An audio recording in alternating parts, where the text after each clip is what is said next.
Welcome to the Podcast for Inquiry, brought to you by the Centre for Inquiry Canada, your community for rational scientific skepticism from a secular humanist perspective. We have questions for today's top answers. I'm your host, Leslie Rosenblood, board member of the Centre for Inquiry Canada. Welcome. Today, my guest will be Dr. Lloyd Hawkeye Robertson, who obtained a doctorate from the University of Calgary in counseling psychology with a focus on identity and self. His technique of mapping the self has been applied to counseling patients experiencing depression, addictions, and suicide ideation. He has also published on the psychological impacts of Indian residential schools, the use of a community development process to combat high rates of youth suicide, prior learning assessment and recognition in the formation of identity, the construction of the North American aboriginal self, cross-cultural counseling, the concept of free will in psychotherapy, secular humanist weddings in Canada, and male stigma as it affects men's identity. He retired as lead psychologist with the Collaborative Centre for Justice and Safety at the University of Regina, Canada in 2021. He is currently president of the New Enlightenment Project, a Canadian humanist initiative. Today, I'll be speaking with Lloyd about the New Enlightenment Project and what he hopes to accomplish with it. I'll be asking him what obligations we have to advocate for change within our culture and whether such changes should only come from within. We talk about online misinformation and what changes he would like to see both within Aboriginal culture and within the broader Canadian culture. I think it's a fascinating conversation, and I'm looking forward to sharing it with you. And with that, my discussion with Dr. Lloyd Hawkeye Robertson.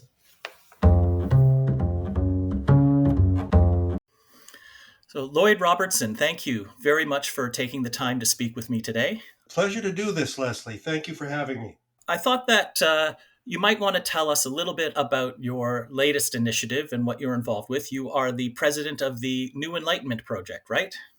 Yes, and I'll talk a bit about that. The Enlightenment Project has existed since June of this year. That's when we incorporated. Okay. And what is it and what does it stand for? The New Enlightenment Project. Uh, here's the background to this.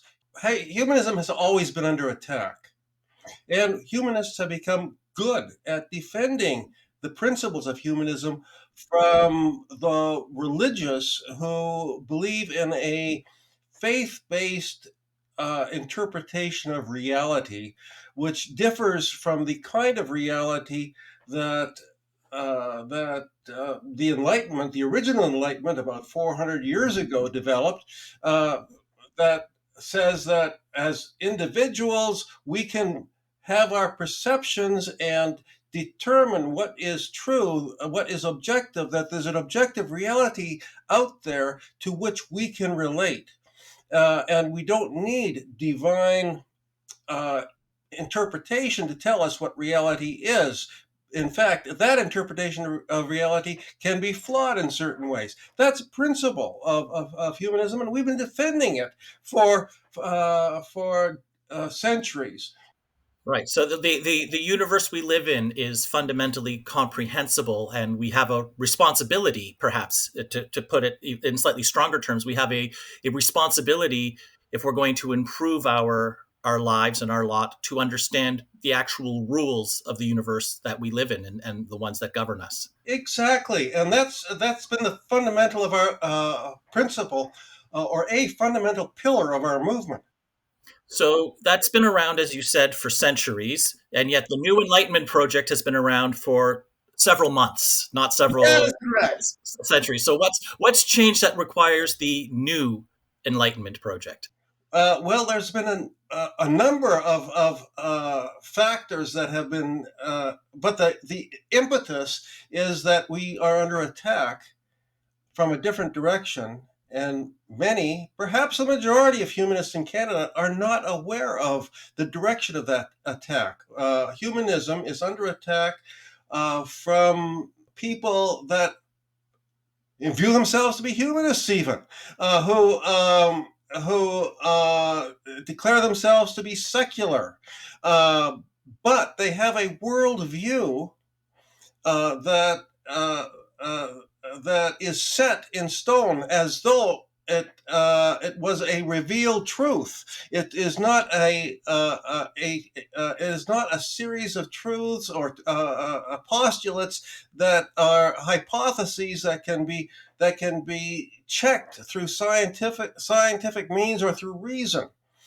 In fact, some of these people even refer to science as a white Western male way of knowing, and I think you know the direction that I'm talking about. Now, this particular attack on humanism uh, has included an attack on humanist icons.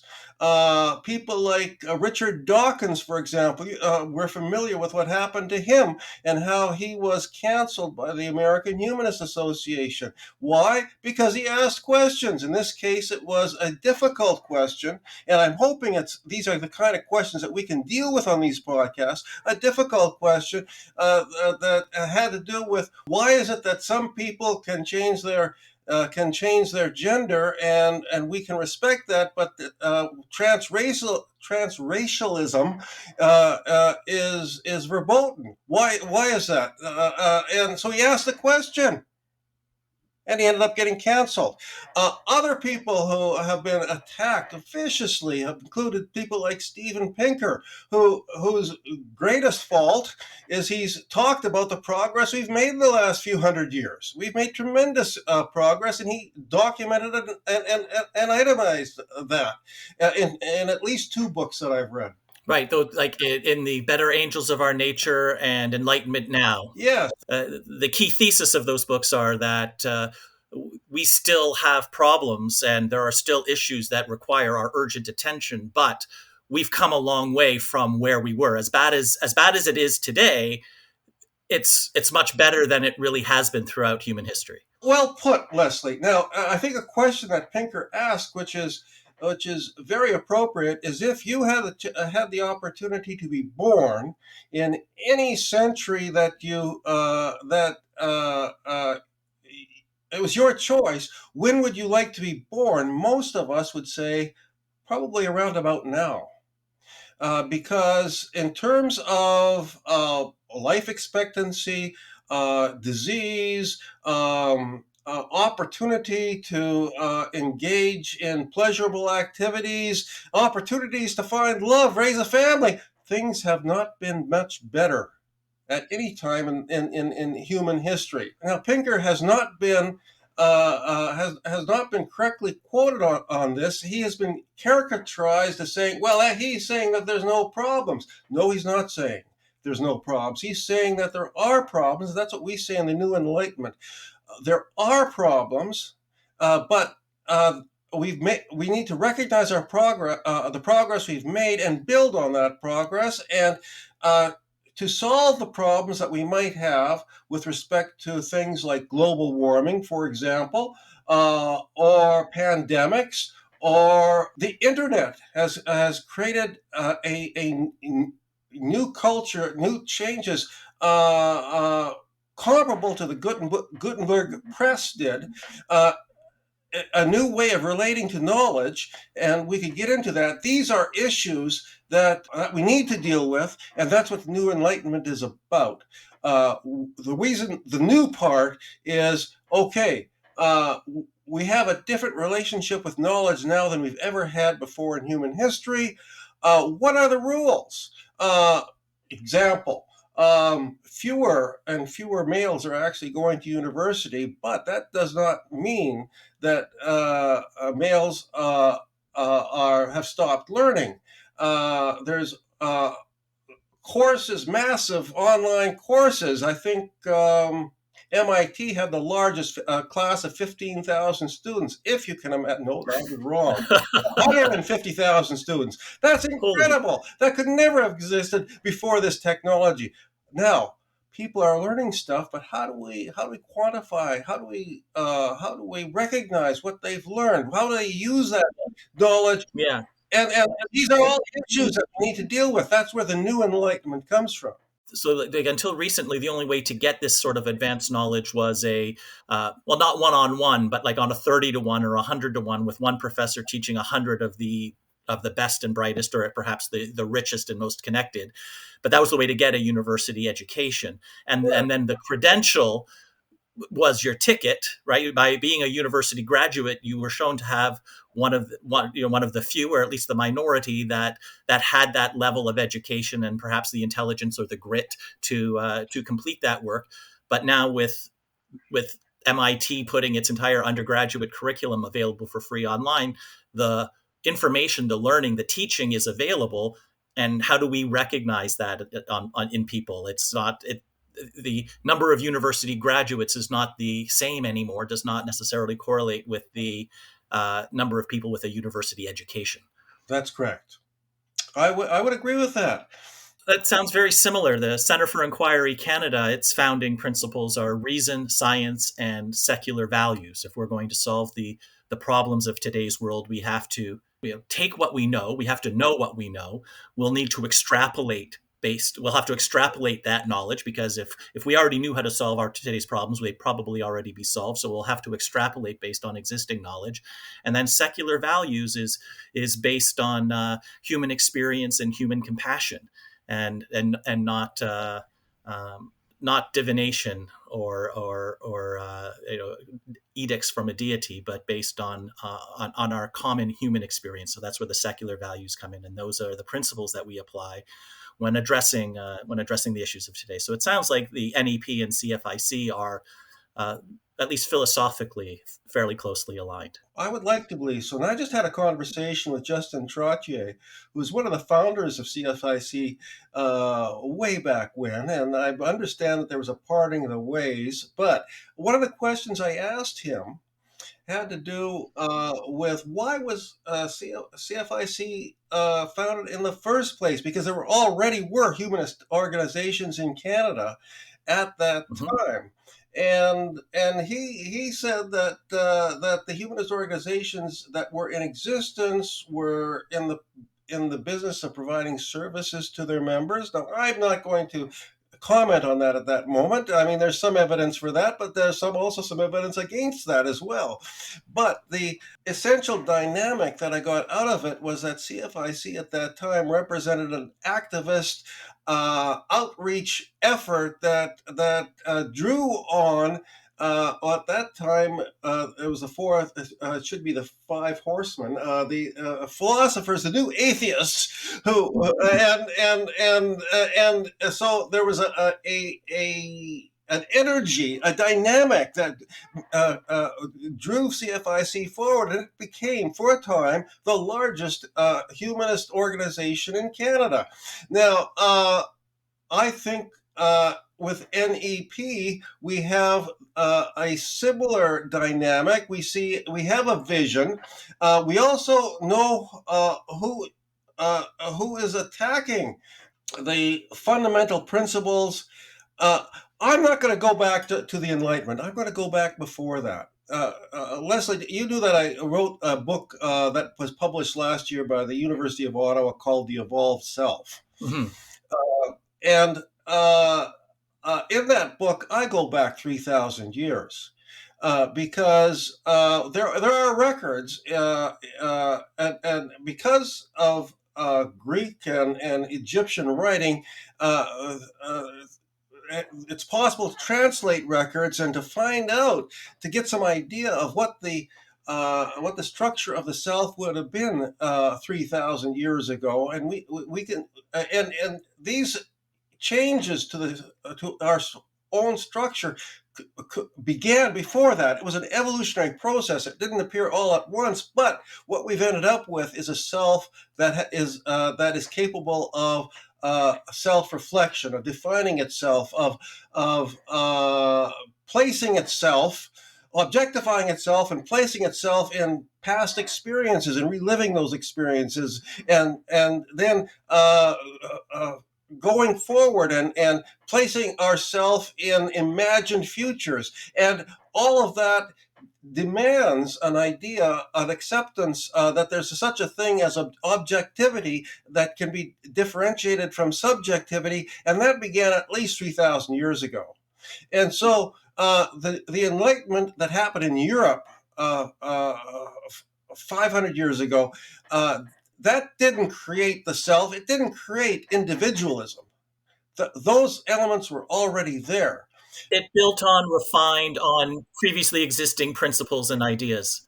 Exactly. And so what we have here then is a structure built into who we are, and there's been a continuous tension, in my view, between individualism in society and collectivism.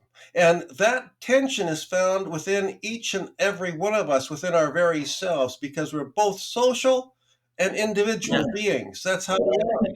I think that very tension has been highlighted in the past 20 months or so between collective need to vaccinate every Canadian in order to keep our communities safe and to reduce and hopefully eliminate the spread of COVID-19 versus an individual perspective where every one of our 35 or 37 odd million citizens of Canada can make an individual choice as to whether they wish to get the vaccine. And I think that also leads into that is also related to how do we know things? How do we find out information? And how can we ensure that the information that we're getting, the knowledge that is being put in front of us, is accurate and true and real.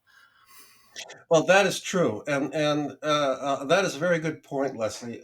And that is where our new relationship with the internet and the transmission of knowledge becomes of paramount importance, because how do we separate the factual information from the bullshit, Yeah, and how do we distinguish between the two?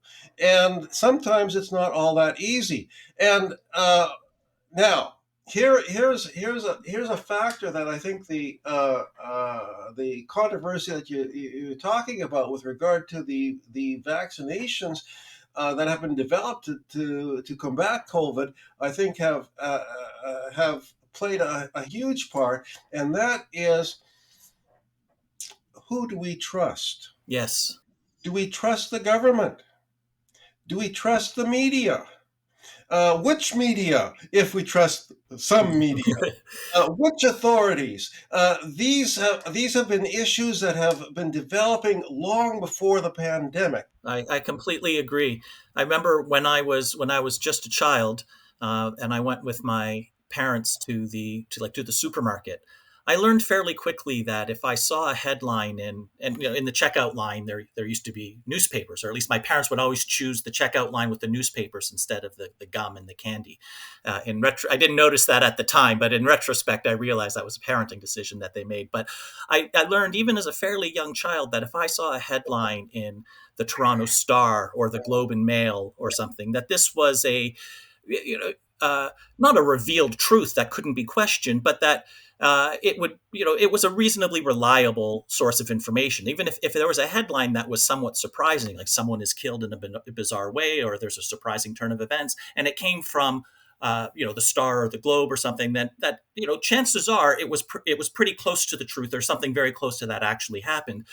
Right beside these publications was, I think it's now a defunct publication, was the National Enquirer and the World Weekly News. So these were tabloids and like shocking who had died, or who Bat Boy found, or someone was caught stealing someone else's property.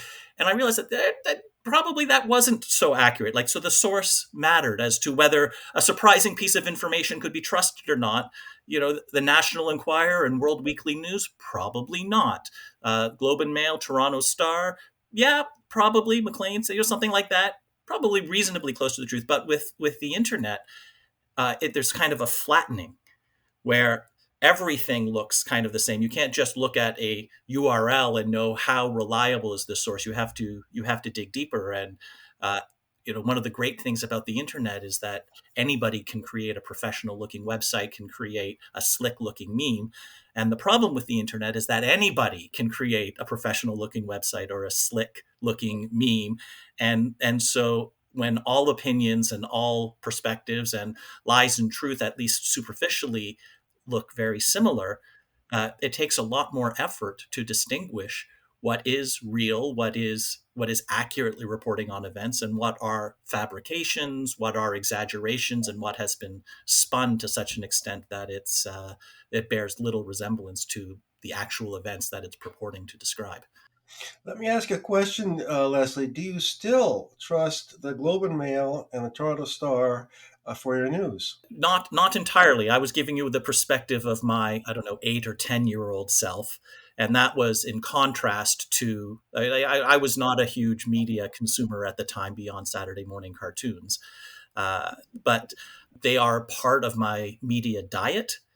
But I have since learned that there are institutional biases involved, and that they, you know, I don't take anything at face value anymore, and it's actually a lot more effort to to read the news these days than it was before.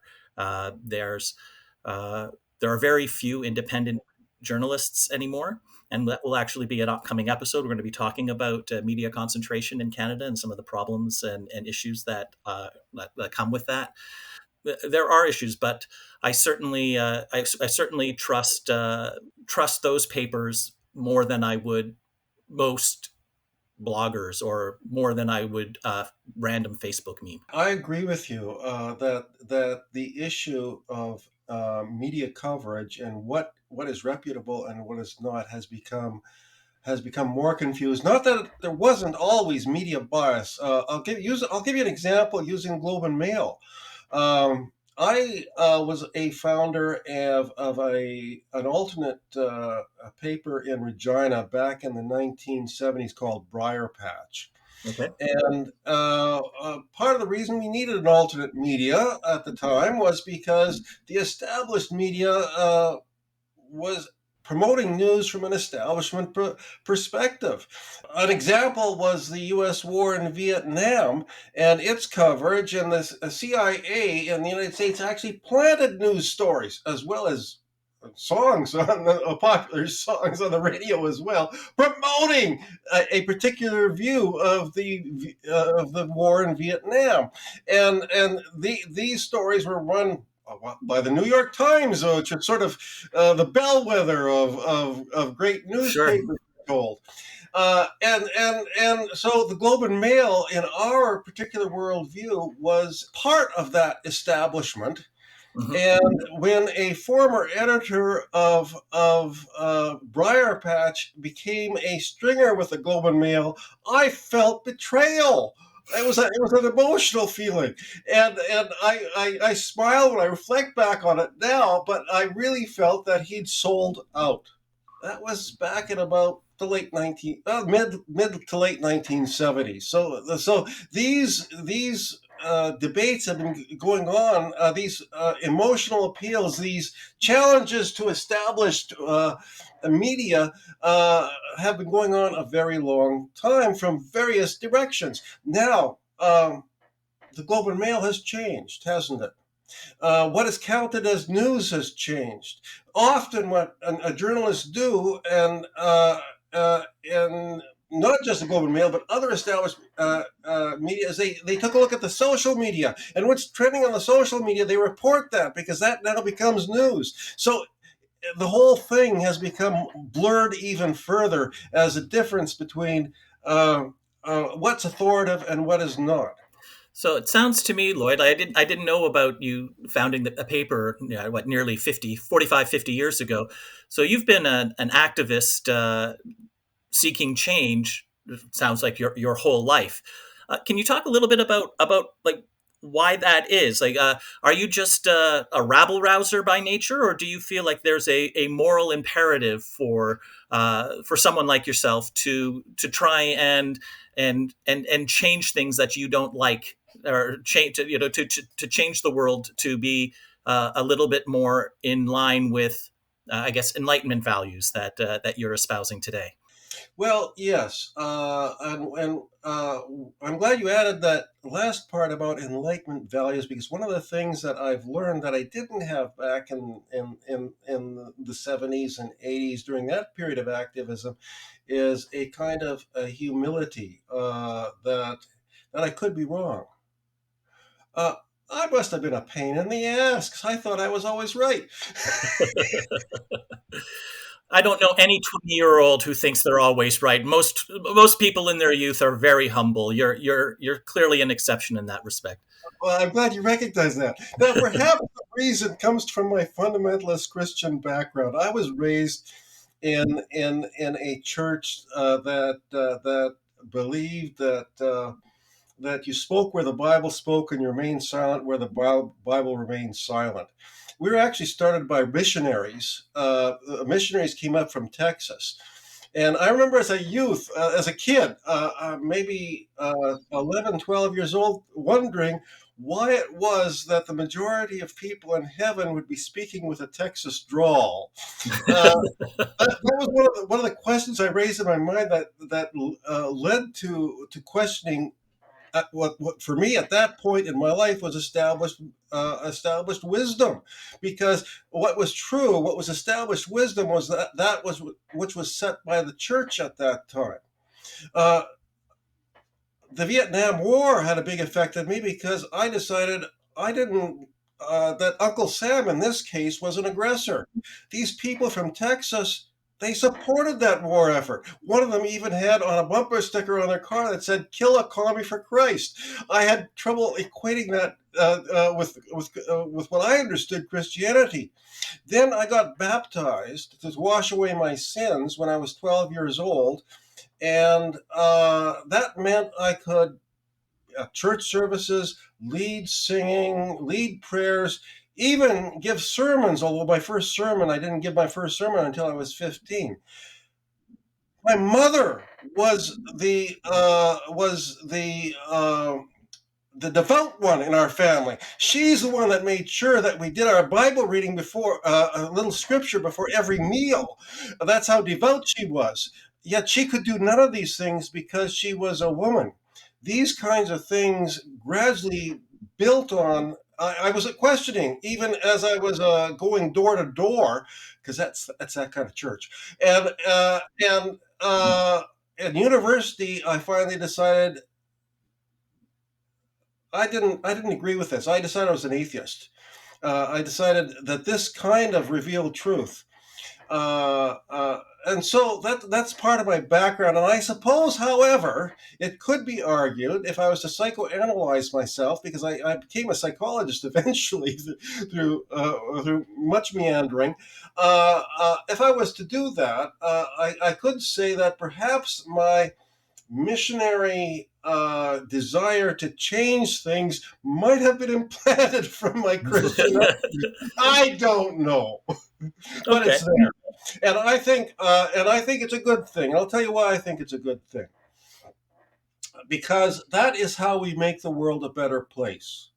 And that is how we make the kind of progress. We were talking about Steven Pinker's two books there, and thank you for recalling what the titles of those books.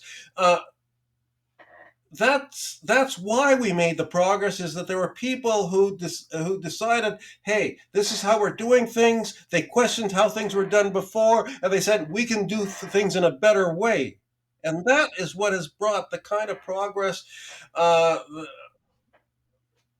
I was part of the civil liberties movement, of course, Hmm. in the late '60s and 1970s, and we fought for indigenous rights and respecting the treaties and recognizing Métis as an indigenous people. And we fought for black rights, and we fought for women's rights, and all of this under the guise of civil liberties. And you look at social attitudes today and compare them today. Hey, I knew what real racism was. I experienced it. Hmm. We've got today. We doesn't mean we can't. We should not keep going forward. But let's not forget the victories, including legislative victories that happened in the '70s that had made this world a much better place for Canada, anyway. Like, so you're clearly an advocate for change, and I am as well, and have been for some time. And one of the things that I have been criticized for uh, is uh, my stance on the separate school system. Ontario fully funds a Catholic school board in the province from kindergarten right up to the end of grade 12. And I come from a secular Jewish background, and so I have been criticized for advocating for that change, or for criticizing the stand of the Catholic school board when they are, particularly when it comes to gay straight alliances and LGBT rights, because it's like out of my wheelhouse. It's not part of my background. I'm not Catholic, and so that I should leave it for others. It's inappropriate and perhaps even morally wrong to for me to butt my nose into another group where I'm not a member.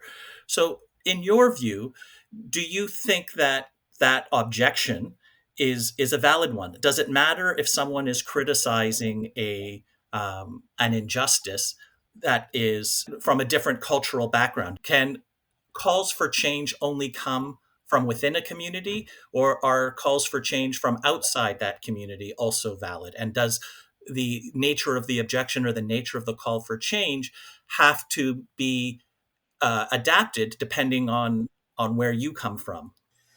Wow, Leslie, that is a huge question, and I'm going to give you a very psychological answer. Okay. Yes and no.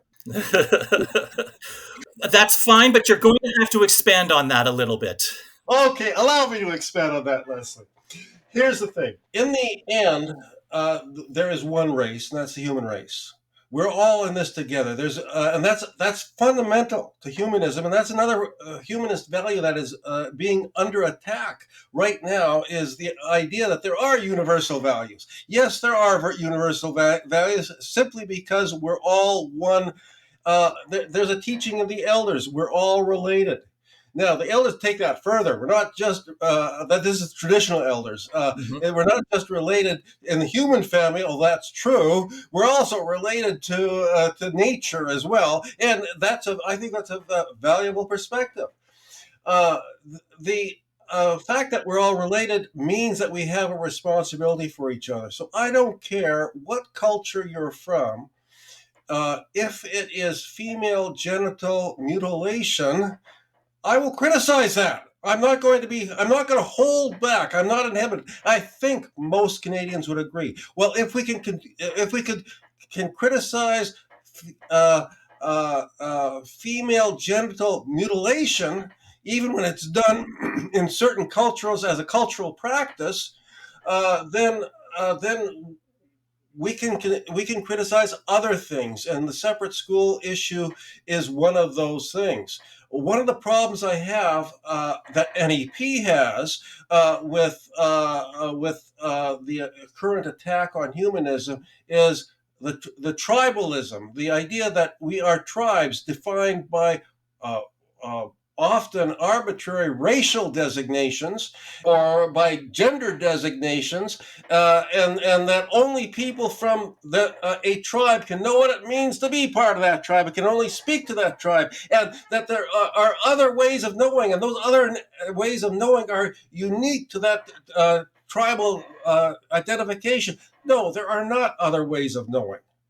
Uh, we have a way of knowing, and the only way we have of knowing is to test our beliefs against the facts, and then we can get into a debate as to what is the relevant facts. Yes, but that is another debate based on a perception of reality that we share. It's not separate from people who have a different ethnic or religious background.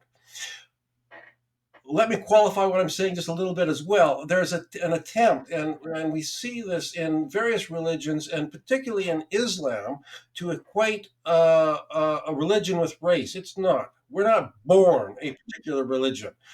Our parents may have a particular religion. We may have, as I was, be introduced to a particular religion at a very young age, but we're not. It's not part of our DNA. And so I was able to change my religion, and so religion is a matter of choice, and we need to make that distinction. Now, what is the function, the purpose of the Catholic separate school system?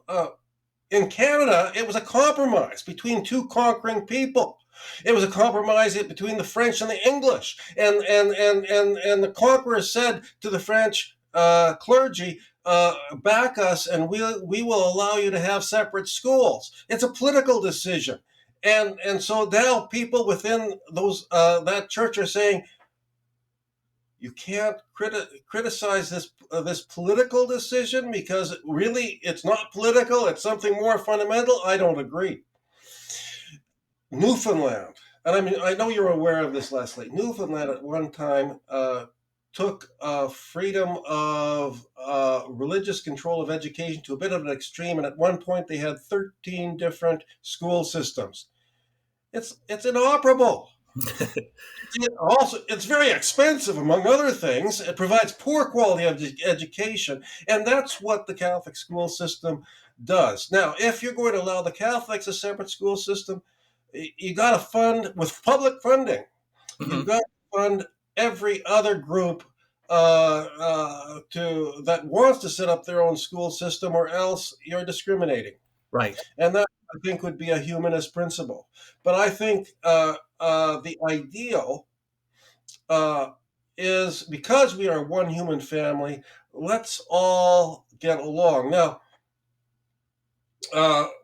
speaking from my Indigenous background, does that mean that Indigenous people must be assimilated? That's another big question. I'm glad you didn't ask me that, but I'll answer it anyway. Okay. Yes and no. I'm beginning to see a trend here. The yes to that is, of course, a certain, and I'm going to get around to answering your original question with this little trick. Education will involve change. Education always involves change to the person. As I was the first person in my extended family to ever go to university. Now, I learned some stuff. I learned some new stuff. One would hope so. Well, yeah, I did well. I ended up with 5 degrees. I became a professional student. I liked it so much. That changed me in some ways. And that changes my family culture in some ways, because I am part of that culture. I communicate with my family. I interact with my family. And that changes the overall culture in some ways. So invariably, education is going to have an effect, and that effect is going to assimilate those who take that education to the knowledge that they have learned, because there's a whole cultural knowledge, systems of knowledge, ways of knowing, technologies of mind that we have to learn and comprehend in order to advance further, and that's going to change cultures. Period. Right. So that's the yes part. The no part is, no, you don't have people on the outside to a group saying you are a culture and this is how you must change. That is not that is not effective psychologically for Mhm. one reason. It's going to just build resistance, and for another thing, it's unethical. So you don't you don't from the outside order change. Actually, you don't order change from the inside. You engage in conversations such as this conversation, and the effect of this conversation. Somebody listening to this conversation, hopefully it'll have some effect in some small way, and that will change them in some small way, and in the end that change. And so you don't need to have some totalitarian approach where somebody from the outside who's known as the expert says this is how you must change. So you mentioned a couple of minutes ago that one of the principles that you learned from your elders is that we are all one human family, and that we're actually all connected to nature. And I think that that is a valuable perspective. But as valuable as the wisdom from the elders are, it's a human institution developed up over time, and is therefore fallible. So I don't have enough expertise to give any specific examples, but I'm sure that there are practices or wisdoms or principles that don't stand up to the test of time, or that are in some way fallacious or misleading. So, uh, would a critique from outside be appropriate, or how does one advocate for change, both from within, someone like yourself, or from without, someone like me, to advocate for change? Or and is there a way to criticize, or to critique, or to advocate for change without being a bigot, without being the totalitarian dictator that says you must change, and in this way, because I am the expert? Yes, again, yes and no. There may be some practices, and I use the example of female genital mutilation very, as you know, quite deliberately. There may be some practices that are so reprehensible that we need to pass laws. And so, yes, at that point, that is somebody from the outside saying, this is the law and you will conform to the law. Now, are these laws always just? No, of course not. At one time, there were laws, for example, against the practice of the potlatch ceremony on the West Coast. Indigenous West Coast peoples were prevented from carrying this on. Well, that was wrong. Why? Simply because it was a different cultural practice. It's a way of sharing. It's a way of sharing wealth, where the wealthy, in a admittedly very hierarchical system, would give away all that they had as part of a ceremony, and it was a redistribution of wealth, but it was not based on the way uh, I was going to say Canadian culture. Actually, at that time, it was British Columbia was a separate colony, but then it became part of Canada, and with uh, it, it was an imposition. So therefore, what am I saying here? I'm saying that yes, sometimes you have to draw the line, but be careful when you draw the line, and make those laws or speak from the outside. One of my theses is that traditional Aboriginal cultures, plural, Hmm. were very pragmatic in their approach. Give you an example. A branch of the Cree entered the plains. Oh, that'd be in the early part of the 19th century, maybe the very late in the 18th century. They started to enter the plains. Okay. And they entered the plains, and the history books will say entered the plains. Actually, they were making war. It wasn't like the plains were empty. They just sort of, well, we'll go. There were peoples already there. They formed an alliance with the Assiniboines, who were a Siouan people, and they went and they made war against other Siouan people and drove them out of the northern part of the Great Plains, where this group of Cree that became known as the Plains Cree could then Hmm. hunt buffalo. and they had rifles from the Hudson Bay Company to do it. And in fact, a large part of their economy was slaughtering buffalo to process the meat to sell it to the Hudson Bay posts further north. So they were still part of the fur trade in a sense. Mm-hmm. When they did that, the Plains Cree changed their culture. They took a look at what worked on the plains and they adopted the powwow, for example, which had not been a traditional Cree practice. They adopted the sun dance, sometimes called the thirst dance, which was not a traditional Cree practice. So they changed. Now, did they convert to the religion of the people that they defeated? No. Uh, this wasn't a conversion thing. It was okay. We see this is how things are done in this context and this environment will change, and they change their beliefs. Some of these, and of course, the thirst dance we would say has a supernatural element to it, connotation to it. It has a supernatural belief. Yes, it's true, but it was what was working on the plains at the time, so they adopted it. Now, here's where it gets really, really tricky. Okay.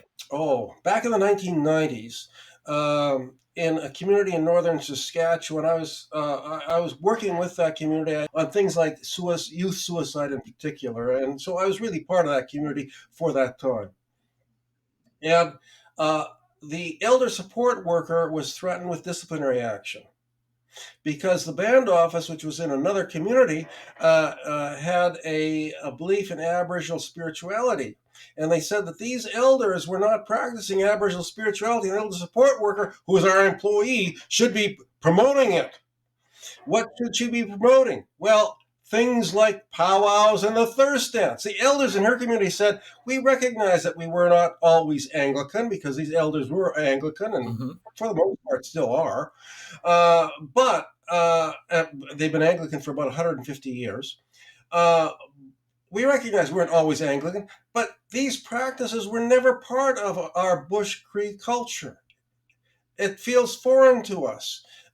It feels imposed on us. It feels oppressive. Well, we think of those words. That sounds like colonialism. And that's a worry that I have, is that there's kind of a pan-Indianism that says, is not recognizing the vibrancy of Aboriginal cultures and the multiplicity of Aboriginal cultures and the multiplicity of beliefs. It's saying you got to believe in a certain way. You got to believe in the Great Spirit, and I can talk about that at some length if you like. You gotta have these beliefs, or you're not really Aboriginal. You've lost something. You're ill. That they use a sickness model. You're ill if you don't have these beliefs. That seems almost diametrically opposed to your view on the New Enlightenment Project. I take it that you are not a big supporter of the Great Spirit. Prayers didn't used to be offered to the Great Spirit. Mm-hmm. Now, in some cultures, like in Soto culture, there would be prayers offered to intermediary spirits, and the Great Spirit was not a creator. There were some intermediary spirits who did some creation, but they it is said that they were operating in the spirit of the Great Spirit, but the Great Spirit didn't actually do any creating. Okay. The Great Spirit, as the Great Spirit is often understood now, reminds me of the Jehovah of my childhood. And is that a change that the Great Spirit has evolved? I suppose is the word to use. Yes, and I think that's a change, and I don't think it's a good change. So in the New Enlightenment, one of the things that we're doing is we've got an Aboriginal circle, and we're talking about how to relate the Enlightenment to traditional Aboriginal values. And by traditional Aboriginal values, I'm appealing to a time like the time when the Plains Cree entered the plains, because we can document that, we can know with some certainty what was there, rather than what is sometimes viewed as Aboriginal spirituality now.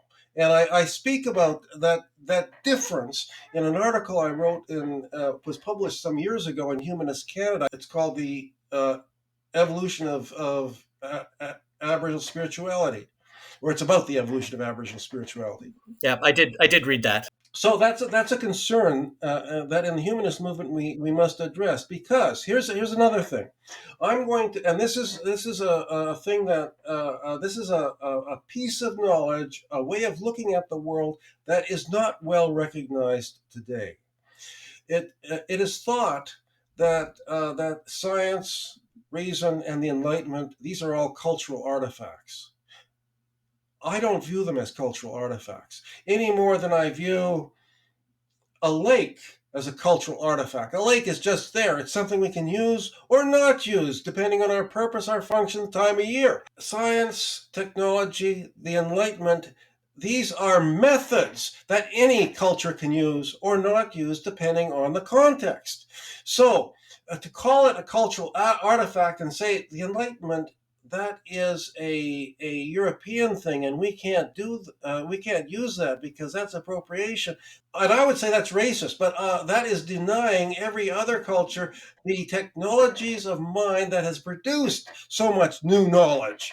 Mm-hmm. And that's why I would call that a racist view, because the denial uh, uh, is what is holding us back. Our project then is to find ways of relating this technology Mm-hmm. to traditional indigenous belief systems, and I believe that there are ways. So that requires essentially an agreement on truth and an agreement on facts and reasonable means of obtaining what is knowledge, what is true, what is real, what are facts. And there's we hinted at this before, and I want to delve into this a little bit deeper. There's a huge amount of online misinformation, and misinformation online has been blamed as a contributing factor for so much of our social ills, from vaccine hesitancy to violence against Muslims in Canada. CBC on its website has turned off comments on all articles related to Aboriginal issues because of the reprehensible level of vitriol that almost every article that generated. A couple of years ago, the House of Commons Standing Committee on Justice and Human Rights, they published a report called Taking Action to End Online Hate. I read that report, and among other things, nowhere in that report is online hate defined. Uh, we just had an election here in Canada, and one of the promises from the Liberal Party, who won a minority, was to introduce a new online hate speech law. So I've got a question for you: Is like, are you concerned that the protections in existing law are too lax, which is leading to all of these issues and all of these problems that I just listed, or are you more concerned that a new law might curb legitimate free speech and legitimate dissent from like the establishment consensus? I believe that hate speech has to be defined narrowly. Otherwise, you end up retarding or restricting all speech in the end. What is hate speech? Well, if I were to advocate the killing of people based on their race, that is hate speech. That's very clear, and we can ban that. If I disagree with somebody's position, or I introduce a scientific hypothesis that is possibly testable, but it is opposed to a particular ideological viewpoint, is that hate speech? I think the answer is no in the abstract. Now, it gets interesting when we start looking at specific examples, but I think I'm aware of the something of the issue the CBC may be addressing by turning off its comments section. I think that racial tensions have been on the decline, and that's a measurable decline up until about 2010. I could be off by a few years. Okay. And then racial tensions have been increasing, and this has happened along with identity politics, where the idea is proposed, as you have talked about in one of your earlier questions, that uh, hey, can I even comment on something if I'm not from that group? Does it have to come from within the group? That kind of idea is a recent idea, and it's led to all kinds of misunderstanding. Groups are not talking to each other anymore. And so, of course, there's going to be an increase in suspicion, an increase in ignorance, an increase in tribalism, because actually we evolved as a xenophobic people.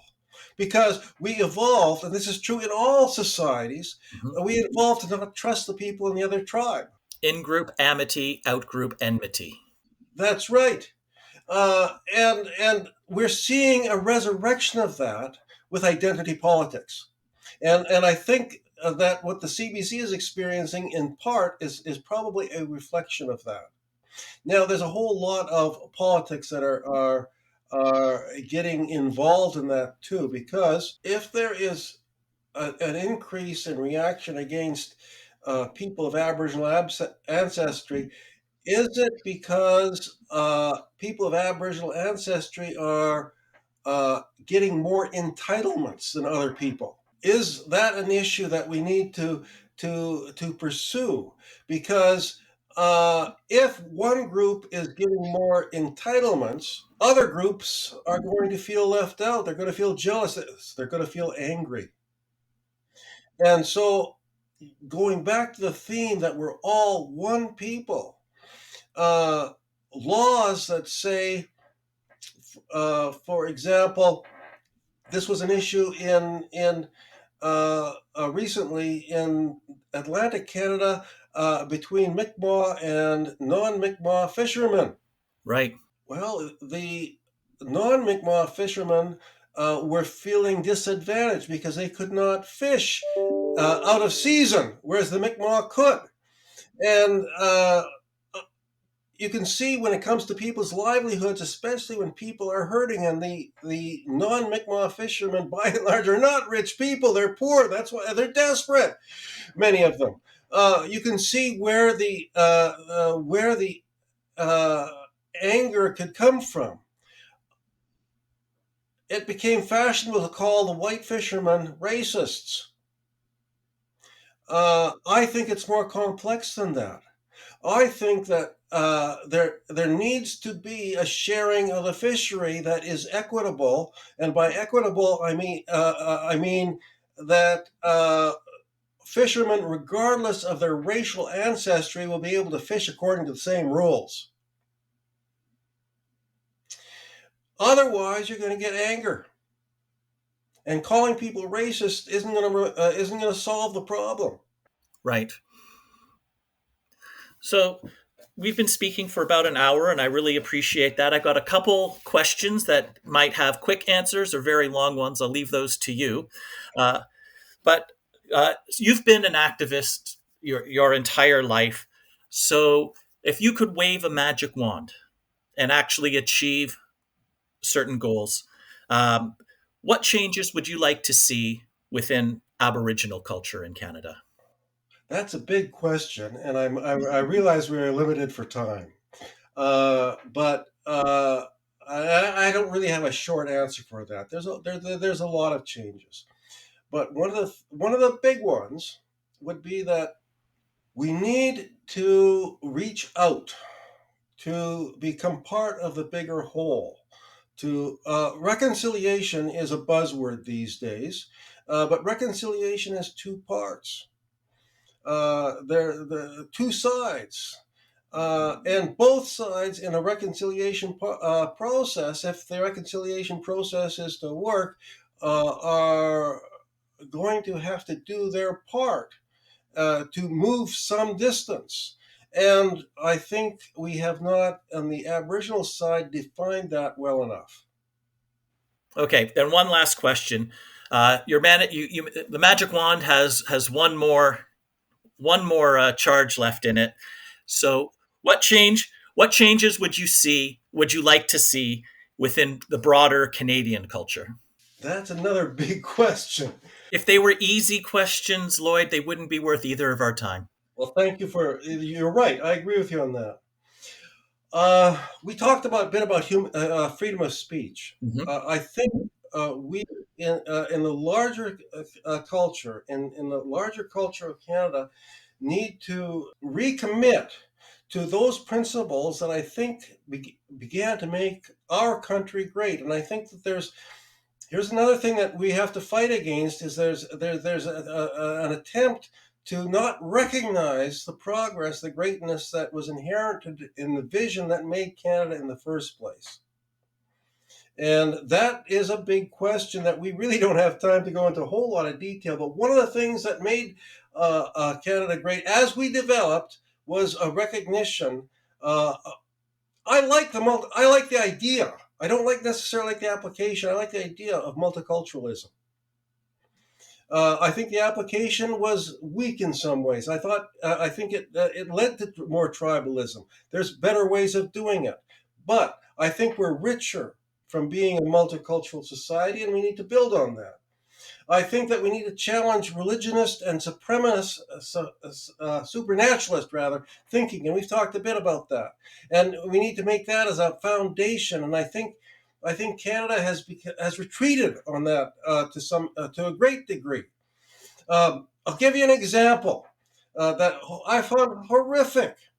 When that teacher in France was murdered and beheaded by Mhm. an Islamist terrorist, the first response from our prime minister was, "Well, the expression of freedom of speech is not absolute." He retracted that very quickly, well, within a day, because it's so obviously wrong-headed. But that was his first reaction, and that is the reaction of people in a what I call a woke subculture of that attacks and limits freedom of speech, saying you cannot speak your mind on various topics because it might be offensive to somebody. And they say that things like speech is violence. No, it's not. Speech is not violence. Now, there is a possibility of hate speech, but just because I disagree with you doesn't mean I hate you. Right. And we need to identify and oppose the linguistic manipulation that I think is happening that makes all of this possible, where our progress that we have begun. And in my lifetime, like I'm now almost 71 years old, I've seen a lot of progress, uh, a tremendous lot of progress. We've talked about that. I think that there's a certain amount of linguistic manipulation going on that is rolling back that progress. One of the pieces of linguistic manipulation, for example, is the whole idea that there's such a thing as alternate medicine. Mhm. We haven't talked about that very much in this podcast. Yeah, that's a huge topic, and perhaps I can bring you back on, and we can talk about that because I have many thoughts on the subject, and I'm sure you do as well. Yeah, but the very term alternate medicine, as it is used, is a linguistic conflation. Because what is an alternate medicine? Well, if I got cancer and one treatment that has proven efficacy is surgery. Maybe that's not possible, not even advisable. Another treatment is chemotherapy. That has a proven efficacy.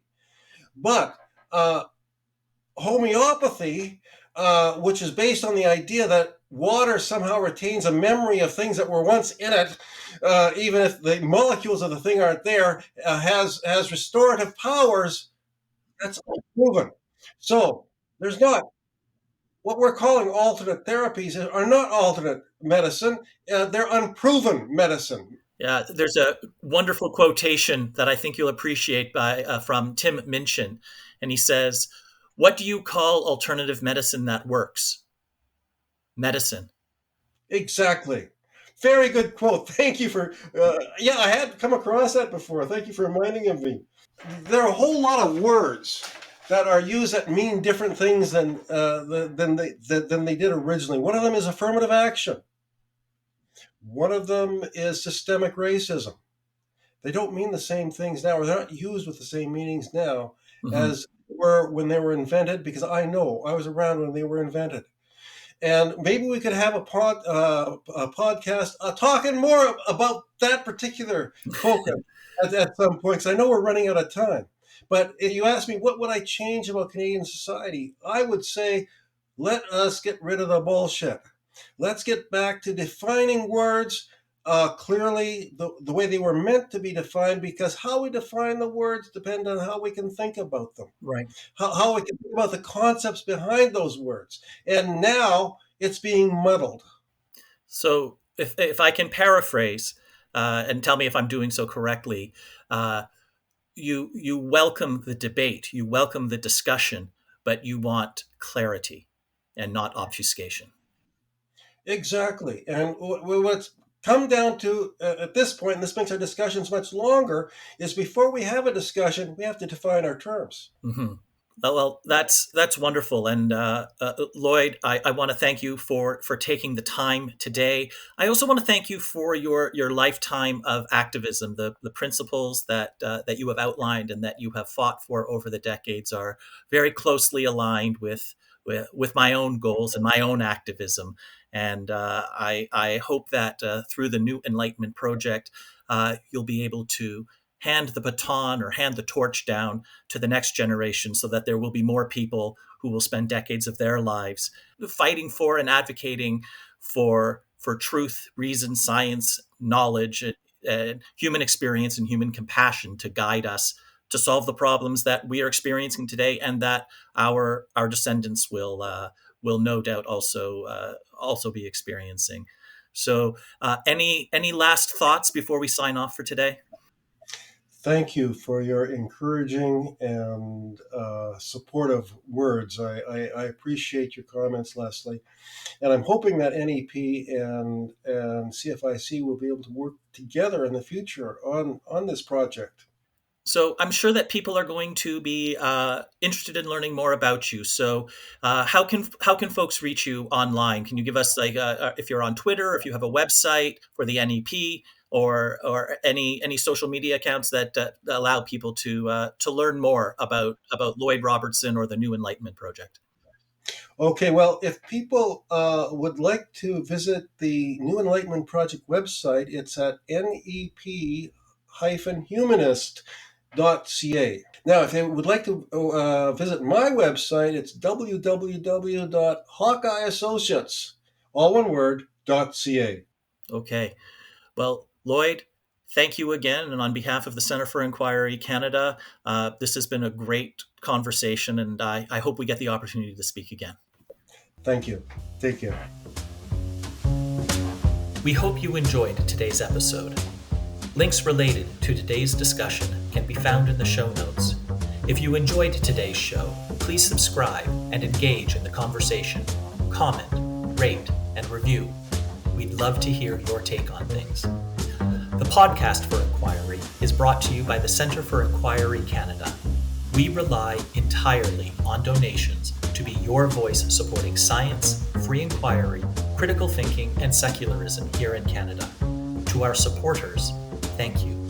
If you have not yet contributed to CFIC, please consider making a donation at centerforinquiry.ca/donate, or becoming a member for only $30 per year at centerforinquiry.ca/join.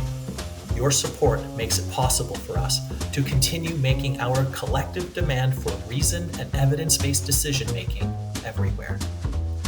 Find us on Facebook and follow CFIC on Twitter at CFI Canada. See you next time.